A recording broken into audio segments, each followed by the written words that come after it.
This is more than just a race. This is the pinnacle of precision. And we're rolling. Prim with a slow start out of the gate, and it is Speedy breezing by from second into first place. The ultimate test of speed and strategy.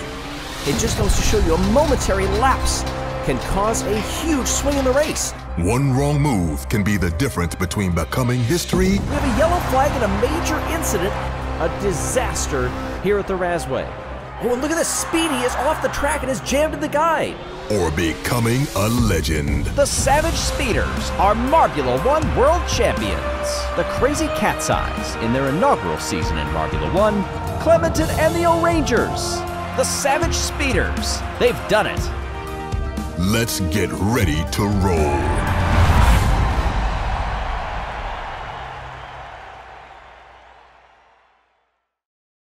The dawn of a new season, perhaps the dawn of a new era for whatever team will go on to become Marbula One World Champions. But before we can race the Tumult Turnpike, we must qualify.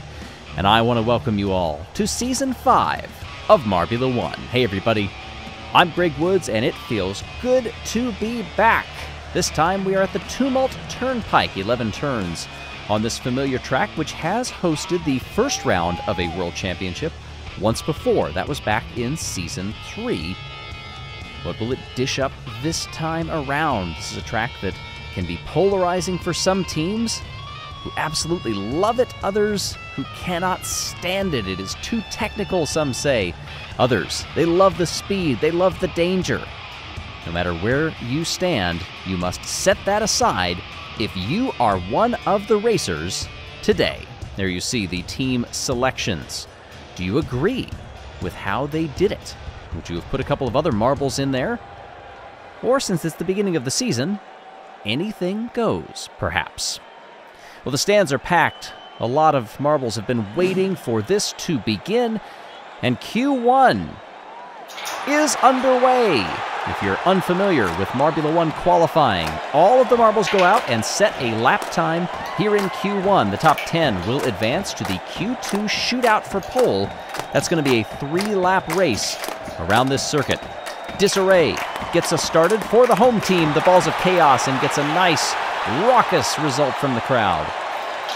How will that time stand up? Stinger is next out. This is a fast and furious start to qualifying, and Stinger is ahead of the P1 time through sector number 2. Swinging around that final turn, lost it in the third sector just a bit, but still managed to set the fastest time. Yellow Eye is quickest through the first 2 sectors. Billy is also on track around the left-hander by over a second. Yellow Eye goes up into top spot. Billy getting slightly out of sorts, entering those redesigned curbs. We'll see if those come into play throughout the rest of this weekend. Billy for the Green Ducks goes into last. Misty now 3/10 off through sector number 1, just 2/100ths quicker in the middle sector.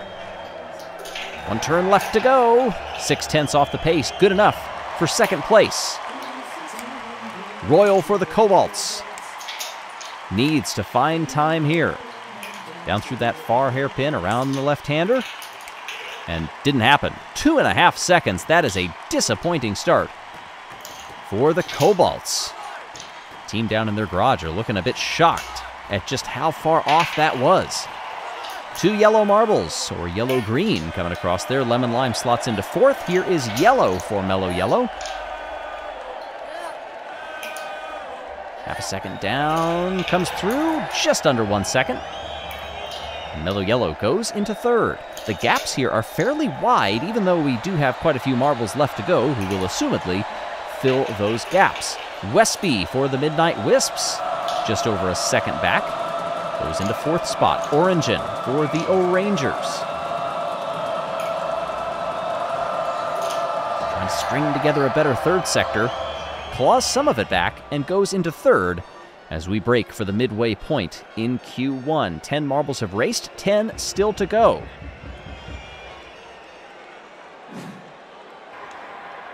Ready for the second half of Q1.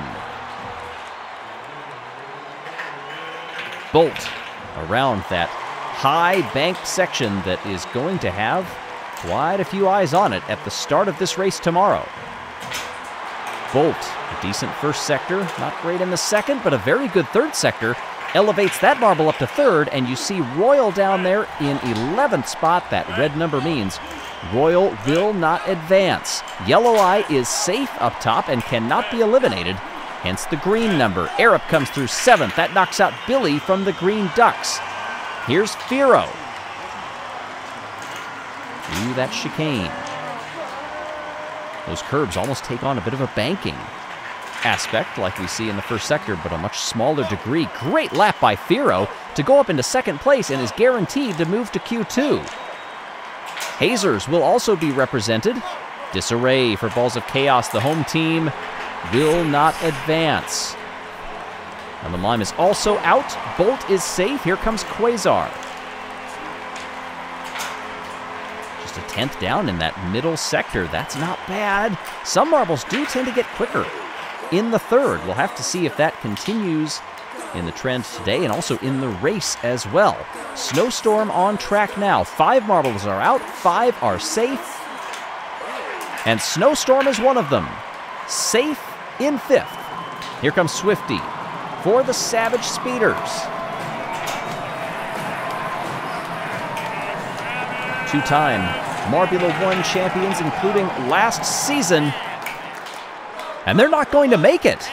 The Savage Speeders have been eliminated in Q1. Ruzzy, great first sector, moves up into second place. Pinky Panther now, second to last marble to go. Goes high up on that entry curb. Lost 2/10 in the middle, lost half a second in the beginning. Kept up decently well in the third sector and goes into 8th. That is safe. Mellow Yellow are watching this lap. Can the Oceanics make it? No, they don't. 1.5 seconds back. Oceanics will be eliminated. Raspberry Racers, they are pretty happy. There you see the best splits between the three. Theoretical fastest lap of 17.59. That's pretty darn close to what Yellow Eye from the Crazy Cat's Eyes did as they set down the opening gauntlet, ready for 3 laps. And we are rolling in the first qualifying of the year. Yellow Eye covers them all off, but Firo gets by before they enter the banking. On the exit, this is going to be very dangerous as they slow down here into that chicane. A few collisions, but the top 2 remain the same. Yellow Eye now seeing a challenge there and loses the spot as they come up the belt, I believe. Yes, they did. Hazers go up into second place. Misty trying to get a good exit to track down Firo. Yellow Eye gets past in the banking. That was expertly navigated. We see Snowstorm going up into 3rd spot. Yellow from Mellow Yellows down in 5th. That's in a very close battle with Ruzzy from the Raspberry Racers. As they come up and enter the belt here, it's Pinky Panther in last, just behind the O'Rangers Orangin. Firo begins the final lap, searching for pole position here, but Snowstorm is close with a head of steam. Around the chicane, Snowstorm goes up into the lead with half a lap to go, and Yellow Eye is suddenly back in it. 1 turn left, Snowstorm holds on. Gets pole position for the opening Grand Prix of the year. Yellow Eye will start on the outside of the first row after having to recover a lull in the middle of that one, but Yellow Eye came back with a vengeance. Snowstorm's steady climb, however, that was remarkable.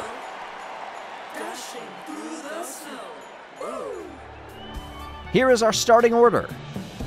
It will be Snowstorm and Yellow Eye, Firo, Yellow, Misty, Quasar, Bolt, Orangin, Ruzzy, and Pinky Panther.